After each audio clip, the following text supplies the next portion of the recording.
வணக்கம்.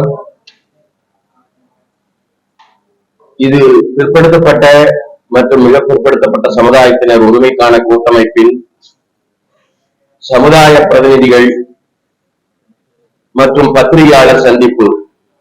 இந்த பத்திரிகையாளர் சந்திப்பின் நோக்கம்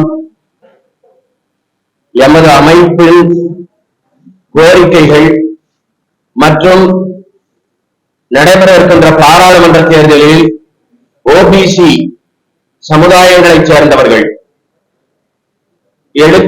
எடுக்க இருக்கும் முடிவுகள் ஆகியவை பற்றியாகும். முதலில் இந்த அமைப்பை பற்றி கூறுவதென்றால், இந்த அமைப்பு 20 மாவட்டங்களில் மாவட்ட கவுன்சில் அமைப்புடன் பலாயிரக்கணக்கான உறுப்பினர்களுடன் எந்த அரசியல் கட்சி சார்பும் இன்றி செயல்பட்டு வரும் பிற்படுத்தப்பட்ட சமுதாயத்தினருக்காக தங்களை அர்ப்பணித்துக் கொண்ட ஒரு இயக்கமாகும். இந்த 3 ஆண்டுகளில் நாங்கள் எந்த அரசியல் கட்சிக்கும் ஆதரவோ அல்லது இந்த கட்சியை எதிர்ப்பதோ இல்லை. எங்களது கோரிக்கைகள், எங்களது நோக்கங்கள் இவற்றை தொடர்ந்து வலியுறுத்தி வருகிறோம். அவற்றில் முக்கியமானது வாரி கணக்கெடுப்பு, மத்திய அரசு பணிகளில் 1950 முதல் 1992 வரை இடஒதுக்கீடே இல்லை.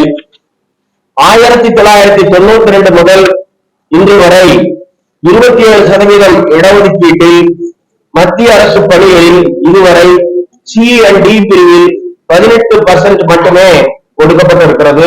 9% இன்னும் கொடுக்கல. அந்த 9% பின்னடை பணியிடங்களாக பேக்லாக் வேகன்சியா ஃபில் பண்ணி உடனே அதை ஃபில் பண்ணணும். அதே போல மத்திய அரசு நேரடி கட்டுப்பாட்டில் உள்ள IIT, IIM, NIT போன்ற உயர் கல்வி நிலையங்களில் ஸ்டூடெண்ட்ஸ் ஆகும் சரி, ஃபேக்கல்டி மெம்பர்ஸ் ஆகும் சரி, ஓபிசி மக்களை 3% குறைவாகவே இருக்கிறார்கள். அவங்களை இன்டர்வியூ பண்ணி இன்டர்வியூ போர்டுல NFS நாட் ஃபவுண்ட் சூட்டபிள் அப்படின்னு போட்டு கழிச்சிடறாங்க. அந்த NFSங்கிறதே பல பேருக்கு தெரியாது. ஆக அது ஒரு சரிகார தடைக்கல். அதுக்கப்புறம் பொருளாதாரத்தில் பின்தங்கிய முன்னேறிய வகுப்பினருக்கு என்று 10% இடஒதுக்கீடு கொடுத்திருக்காங்க. உச்ச நீதிமன்றத்தில் நாங்கள் முன்னிட்டது என்னன்னா, எங்களுக்கு ஏற்கனவே கொடுத்த ரிசர்வேஷனை ஃபில்அப் பண்ணல, அதிகமான ஜனத்தொகை இருக்கிறாங்க, அதனால எங்களில் இருக்கிற ஏழைகள் அவங்களுக்கும் அந்த 10% சேர்க்கணும் அப்படின்னு கேட்கிறோம். அப்புறம் ஸ்காலர்ஷிப் பிரச்சனைங்க. ஸ்காலர்ஷிப் பிரச்சனையில தமிழக அரசும் சரி, ஓபிசிக்கு உண்டான ஸ்காலர்ஷிப்ல கேப் 2 லட்சத்துக்கு மேல இருந்தா ஸ்காலர்ஷிப் கிடையாதுங்கிறாங்க. ஏன்னா 2 லட்சத்துக்கு கீழே இருந்தா ஏழைகளா பண்ணுவோங்கிறாங்க. ஆனா இதே மத்திய மாநில அரசுகள் 8 லட்சம் ரூபாய் வரை இருந்தால் அவர்கள் பொருளாதாரத்தில் பின்தங்கியவர்கள் என்று 10% கோட்டால கொடுக்குறாங்க. சோ நாங்க கேட்கறது என்னன்னா, 2 அளவில் இருக்கக்கூடாது. 8 லட்சம் கல்வி உதவித்தொகை வழங்கப்பட வேண்டும். அதற்கு உரிய திருத்தங்கள் மேற்கொள்ளப்பட வேண்டும். அதுக்கடுத்தது இதர பிற்படுத்தப்பட்ட சமுதாய மக்கள் BC, MBC 2 சேர்த்து இவங்க மேல வன்கொடுமை தடுப்பு சட்டம் SC/ST ஆக்ட் எராட்டிக்கா பயன்படுத்துறாங்க, எராட்டிக்கா அரெஸ்ட் பண்றாங்க. FIR போடுறது வேற, அது உடனே கைது பண்றது வேற. ஆனால் இந்திய உச்ச நீதிமன்றமும் பல்வேறு உயர் நீதிமன்றங்களில் பாதிக்கப்பட்டவருக்கும் புகார் கொடுக்கப்பட்டவருக்கும் ஏற்கனவே பிரச்சனைகள் இருந்தாலோ முன்விரோதம் இருந்தாலோ அந்த மாதிரி வழக்குகள்ல உடனே கைதுகளை மேற்கொள்ளக்கூடாது என்று தீர்ப்புகள் உள்ளன. அந்த தீர்ப்பின் அடிப்படையில் காவல்துறைக்கும் அரசு துறைகளுக்கும் உரிய உத்தரவுகள் வழங்கப்பட வேண்டும். அது ஒரு கைட்லைன்ஸா ஜிஓவா வழங்கப்பட வேண்டும். அதுக்கப்புறம் பாத்தீங்கன்னா, ஊருக்கெல்லாம் உணவளிக்கும் உணவன் இன்னைக்கு கடனை வாங்கி வாங்கி கடன் வச்சா செஞ்சு கடன்காரனாக தான் இருக்கான். அவங்கள இப்ப தென்னை, கரும்பு, நெல்லுக்கு மட்டும்தான் மினிமம் சப்போர்ட் பிரைஸ் இருக்கு. தென்னையில இருந்து பல்வேறு பயிர்களுக்கு மினிமம் சப்போர்ட் இல்லை. அதுக்காக தான் டெல்லியில விவசாயிகள் போராடினாங்க. நாங்க இங்க கேட்கறது என்ன அப்படின்னா, நீங்க மினிமம் சப்போர்ட் பிரைஸ் ஒரு ஆக்டா கொண்டு வந்து அதை அமல்படுத்துங்க. ரேஷன் கடையில மலேசியால இருந்து இம்போர்ட் பண்ணி கொடுக்குறீங்க. இங்க தேங்காய் நிறைய, குறிப்பா தமிழகத்தின் கேரளாவில் நிறைய தேங்காய் இருக்கு. அதாவது தேங்காய் இருக்கு, அரசு கொள்முதல் செய்து அதை நீங்கள் ரேஷன் கடைகள் மூலம் விநியோகித்தால் விவசாயிகளுக்கு ஒரு நிவாரணம் கிடைக்கும். அதனால அதை உடனே பண்ணுங்க. அடுத்தது போதை பழக்க வழக்கம். தெரியும் தமிழ்நாட்டுல இன்னைக்கு என்ன நிலைமையில இருக்கு. தமிழ்நாடு மட்டுமல்ல, ஆந்திராவும் பல்வேறு இடங்கள் தான். இது ஒரு இளைய சமுதாயத்தை சீரழித்துக் கொண்டிருக்கும், ஒரு எதிர்கால இந்தியாவை பாரடிக்கும் ஒரு செயல். இதுல கடுமையான நடவடிக்கை எடுக்கப்பட வேண்டும். ஏஆர் கமிட்டிஸ் அமைச்சு அங்க பத்திரிகை நிருபர்கள், சமுதாய சிந்தனை உள்ளவர்கள் இப்படி அந்த கமிட்டி விசாரணை போடுறாங்க. அந்த கமிட்டி போட்டு அந்த கமிட்டி இந்த narcotic drugs or intoxicated drugs இதையெல்லாம் இரும்பு தரம் கொண்டு இவை டீல் பண்றவங்க யாரா இருந்தாலும் அவங்க மேல கடுமையான நடவடிக்கை எடுக்க வேண்டும். பொருளாதாரத்தில் பின்தங்கிய முன்னேறிய சமூகத்தினருக்கு அளிக்கப்பட்ட 10% இடஒதுக்கீடு முறையாக அமல்படுத்தப்படுகிறதா என்பதற்கு எல்லா இடத்துலயும் மானிட்டரிங் கமிட்டி போட சொல்லியிருக்காங்க சட்டத்திலேயே. அது ஜீவோல இம்ப்ளிமெண்ட் பண்றாங்க. ஆனா பிற்படுத்தப்பட்ட சமுதாய மக்களுக்கு அப்படி எந்த கமிட்டியும் இல்லை. ஏன்னா உங்களுக்கு ஏற்கனவே சொன்னேன், கொடுத்ததுலயும் 50% இல்ல, ஸ்காலர்ஷிப்ல பிரச்சனை, இப்படி பல்வேறு பிரச்சனை இருக்கு. சோ ஓபிசி மக்களுக்கு உண்டான அரசியல் சாசனம் கொடுத்த உரிமைகள் முறையாக அமல்படுத்தப்படுவதான்ட்டு ஒரு மானிட்டரிங் கமிட்டி போடலாம். அப்புறம் எங்கிறதுல இரேஷனலா ஒரு சதி செயலாக பல சமூகங்களை வேணும்னு பிரிச்சு அந்த அம்பாசடர் கமிஷனோட ரிப்போர்ட் அடிப்படையில போட்டிருக்காங்க. உதாரணமா வீரசைவர்ல பண்டாரத்தார் ஒரு சமூகம் இருக்குது. அந்த பண்டாரத்தார்ல 8 சப்காஸ்ட் இருக்கிறாங்க. எல்லாம் ஒரே ஊர்ல இருக்கிறவங்க, ஒரே பழக்க வழக்கங்கள், ஒரே கலாச்சாரம், திருமண உறவுகள் எல்லாம் இருக்கு. அப்படி இருக்கிறவங்க 4 பிரிவு பிசி, 4 பிரிவு எம்பிசி. இதே மாதிரி பல்வேறு இப்ப முத்திரையர்கள் அவங்க எல்லாத்தையும் ஒன்று சேர்த்து சொல்லி அவங்க மறைந்த செல்வி ஜெயலலிதா இருக்கும்போது ஒரு ஜீவோ போட்டாங்க. அதை இன்னைக்கு வரைக்கும் அதை இம்ப்ளிமெண்ட் பண்ணல. இப்படி பல்வேறு அநீதிகள் ஓபிசி மக்களுக்கு கிடைக்கப்பட்டிருக்கின்றன. இதையெல்லாம் ரெக்டிஃபை பண்ணணும். கடைசியா சீர்மரபினர் இவங்களுக்கு எல்லாத்துக்கும் ஒற்றை சான்றிதழ் அப்படின்னு மாண்புமிகு முதல்வர் அவர்கள் தெளிவரை கொடுத்திருக்கிறார் சொன்னார். டிஐபிஆர்ல இருந்து இன்ஃபர்மேஷன் அண்ட் பப்ளிசிட்டி டிபார்ட்மெண்ட்ல இருந்து இப்படி தெளிவரை கொடுத்திருக்கிறாரு. அதுல ஒரு சாரார் டிஎன்சி கொடுப்பாங்கிறாங்க, ஒரு சாரார் டிஎன்டி கொடுப்பாங்கிறாங்க. ஆனா உங்களுக்கு எல்லாத்துக்கும் தெரியும், எந்த ஒரு அரசு செயல்பாடும் ப்ரீவியஸா ஒரு பிரசிடென்ட் ஜிஓ இருந்தா அடுத்த ஒரு ஜிஓ இஷ்யூ பண்ணித்தான் அதை செயல்படுத்த முடியும். ஆகவே உடனடியாக இதற்குண்டான தெளிவான டினோட்டிஃபைடு ட்ரைப் என்று கொடுக்கக்கூடிய உத்தரவை அவர்கள் அளிக்க வேண்டும்.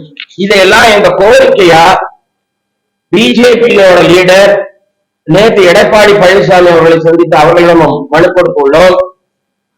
மாண்புமிகு முதல்வர் அவர்களை 3 நாளா வெயிட் பண்றோம். அவங்க திருச்சியில இருக்கிறதுனால பார்க்க முடியல. உயர் திரு அண்ணாமலை அவர்களை இங்க கோயம்புத்தூரில் சந்தித்து அவரை நான் உங்க ரெப்ரசன்டேஷனை வாங்கிக்கிறேன்னு சொல்லியிருக்காங்க. ஆக பிஜேபி, டிஎம்கே, ஏடிஎம்கே இந்த 3 பேரெல்லாம் 3 கூட்டணிக்கு தலைமை வாங்குறாங்க, மேஜர் கூட்டணி. அந்த 3 பேர்கிட்ட இதை கொடுத்துருக்கோம். கொடுத்து அவங்க எங்களுக்கு உங்களை இந்த கோரிக்கைகளை நிச்சயமாக ஏற்றுக்கொண்டு இதற்கு ஒரு முடிவு கொடுப்போம் என்று உறுதி கூறினால், எழுத்து மூலமாக உறுதி கூறி எங்கள் மக்களிடையே மக்கள் மன்றத்திலும் உறுதி கூறினால், யார் அப்படி உறுதி கூறுறாங்களோ by writing and also in front of people அவங்களுக்கு நாங்கள் ஆதரவு கொடுப்பதாக தீர்மானித்துள்ளோம். அப்படி அவங்க எல்லாருமே புறக்கணித்து எலெக்ஷனுக்கு பின்னாடி பார்த்துக்கலாம் அப்படின்னு சொன்னாங்கன்னாலும் புறக்கணித்தாலும் நாங்கள் அவர் இந்த 3 கூட்டணியையும் புறக்கணிப்பதாக முடிவு செய்துள்ளோம். 3 கூட்டணியை புறக்கணிப்பதுனா என்ன அப்படின்னு நீங்க கேட்கலாம். 3 கூட்டணியை புறக்கணிப்பதுனா அவங்க நோட்டாக்கு போடுவாங்க. We won't vote for all these 3 alliances. Either it is UPA or it is NDA, we won't vote. இந்த கண்டிஷன் என்னன்னா 73 வருஷமா நீங்க ஓபிசினா கிள்ளுக்கறியா ட்ரீட் பண்றீங்க. நாங்க இந்த ஜாதிக்கு கூடன்னு சொல்லல, புறக்கணிக்கப்பட்ட என் மக்களுக்கு இந்திய அரசியலமைப்பு சட்டம் கொடுத்த உத்தரவாதத்தை நிறைவேற்றுங்கள் என்றுதான் கூறுகிறோம். இதில் ஜாதியோ மதமோ வெறியோ எதுவும் இல்லை. கான்ஸ்டிடியூஷன் 15 and 16 கொடுத்த கேரண்டியை நீங்க ஃபுல்ஃபில் பண்ணுங்கன்னு சொல்றோம். If they refuse to do it, year after 74 years, எங்களுக்கு வேற வழி கிடையாது. இவங்க யாருமே எல்லாருமே எங்களை புறக்கணிச்சா நாங்க என்ன பண்ண முடியும்? We have to actually ignore them. There is no other way. So அப்படி அவங்க ஏற்றுக்கொண்டு நாங்க ஆதரித்தாலும் அவங்க மேடைகள் எல்லாம் ஏற மாட்டோம். நாங்க எங்க செலவுல தனியா நாங்க பிரச்சாரம். We don't go and stand with them, tag with them and all these things. அதே மாதிரி எங்க தலைவர்கள் யாருமே அவர்களை தனித்தனியாக சந்தித்து எந்த விதமான ஆதரவையும் நல்குவதில்லை என்று கையெழுத்து போட்டு உறுதி சொல்லியிருக்காங்க. எந்த பிரதான தேசிய கட்சியோ மாநில கட்சியோ அல்லது ஒட்டுமொத்த கூட்டணிகளோ இவங்க இப்படி எல்லாம் ஏத்துக்காம சில தொகுதிகளில் இண்டிபெண்டன்ட் சமுதாய சார்பா சில கேண்டிடேட், நாங்க யாரும் கேண்டிடேட் அடிக்க போறதில்லை, அப்படி ஒரு கேண்டிடேட் நீங்க அவர் உண்மையான சமுதாய சிந்தனை உள்ளவர் என்றால் எங்களை அணுகி கேட்டால் இந்த கூட்ட நடவடிக்கை குழு மூடி அவர் சொல்வதில் நியாயம் இருக்கிறதா, அவர் நேர்மையானவரா என்று யோசித்து அதன் பின்னர் அவருக்கு ஆதரவு அளிக்கலாமா இல்லையா என்று முடிவு பண்ணுவாங்க. This is with regard to independent candidates. We are not going to plead any candidates. As far as three alliances are concerned, if they assure us in writing and if they declare it in an open public meeting, நாங்க அது எத்தனை ஆயிரம் மக்களை வேணாலும் கூட்டு வர தயாரா இருக்கிறோம். ஏன்னா ஏற்கனவே மெம்பராகவே 75,000 பேருக்கு மேல இதுவரைக்கும் இருக்கிறாங்க, கூட்டு வர தயாரா இருக்கிறோம். நாங்க அப்படி கூட்டு அவங்க ஓப்பன் இதுல இல்ல இந்த கோரிக்கை எல்லாம் காமனானது நியாயமானது, இதை இத்தனை வருஷம் மிஸ் ஆயிடுச்சு, ஒரு டைம் ஷெட்யூல்குள்ள நாங்க நிறைவேற்றுவோம் அப்படின்னு சொன்னா then after that we will support them, we will have a meeting and நாங்க அதை முடிவு பண்ணி அவங்களுக்கு சப்போர்ட் பண்றோம். நன்றி, வணக்கம்.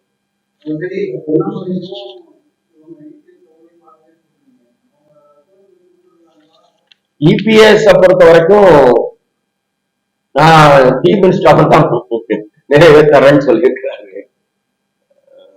அவரு சீஃப் மினிஸ்டர் வந்தா நிறைவேற்றறேன்னு சொல்லியிருக்கிறாரு.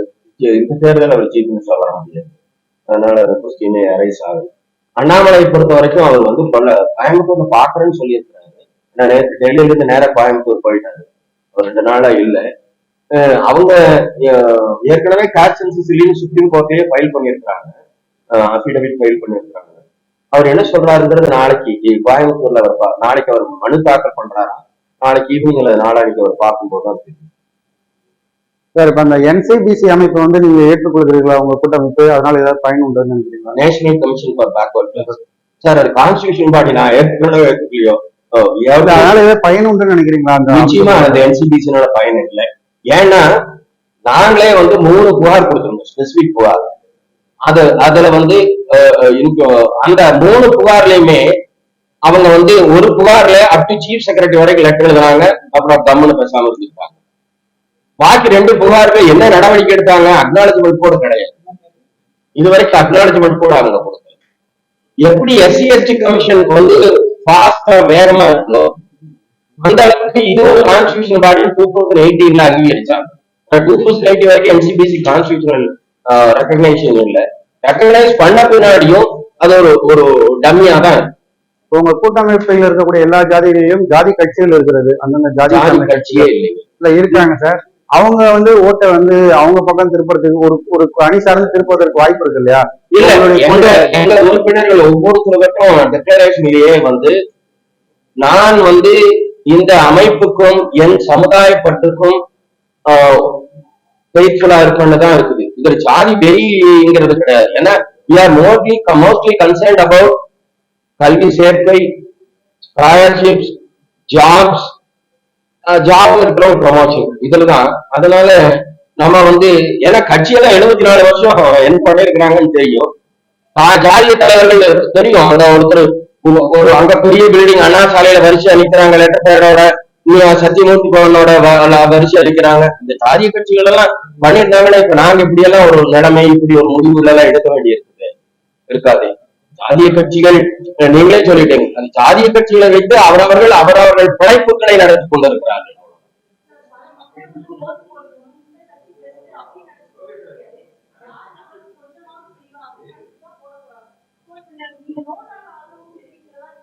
ஆதரவு நீ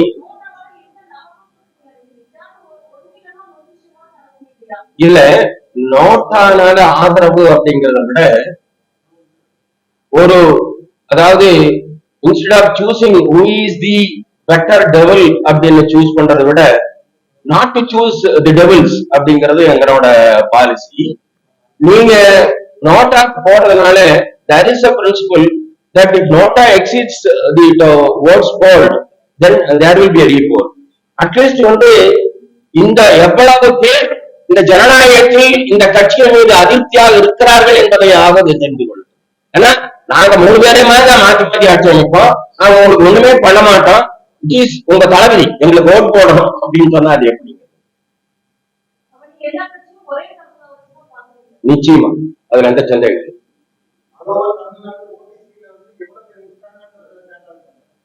நிச்சயமா டேட்டா இருக்கு, 76%. It is authenticated data from National Informatics Center on Government of India portal. Overall population of Tamil Nadu 76% OBC. யூனிட்டியா இல்லாதனால பிரச்சனையே. மற்ற சமூகங்கள் யூனிட்டியா இருக்கிற அளவுக்கு நம்ம என்ன சொல்றோம், நீங்க யூனிட்டியா இருந்து வயலன்ஸ் போக வேண்டாம், யூனிட்டியா இருந்து அடுத்தவங்களை கிரிட்டிசைஸ் பண்ண வேண்டாம், அவங்களோட வாழ்க்கையை தலையிட வேண்டாம். But the constitution of India article 15, 16 இதெல்லாம் வந்து தலித் மக்களையும் அல்லது தாழ்த்தப்பட்ட மக்களும் இந்த ஓபிசி மக்களையும் ஆல்மோஸ்ட் சேம் பெடஸ்டல்ல தான் வைக்குது. ஆனா அவங்களுக்கு தனித்தொகுதி எம்பிக்கள் எம்எல்ஏக்கள் 121 எம்பிக்கள் இருக்கிறார்கள், 77 + 44. அவங்களுக்கு கேட்கிறாங்க, இன்னைக்கு மத்திய அரசு பணிகளில் பட்டியலின மக்கள் நாங்க வாழ்த்துறோம் 28% இருக்கிறாங்க. ஆனா அதை விட அதிகமா பாப்புலேஷன் இருக்கிற எங்க மக்கள் 18% தான் இருக்கிறாங்க. முன்னேறிய வகுப்பினரை சேர்ந்தவர்கள் 54% இருக்கிறார்கள். இது வந்து நேஷனல் போர்ட்டல் இருக்கு, நாங்க ஒன்னும் அரசியல்வாதிகள் மாதிரி அதை செஞ்ச you please go to the national portal and browse and find it. நன்றி.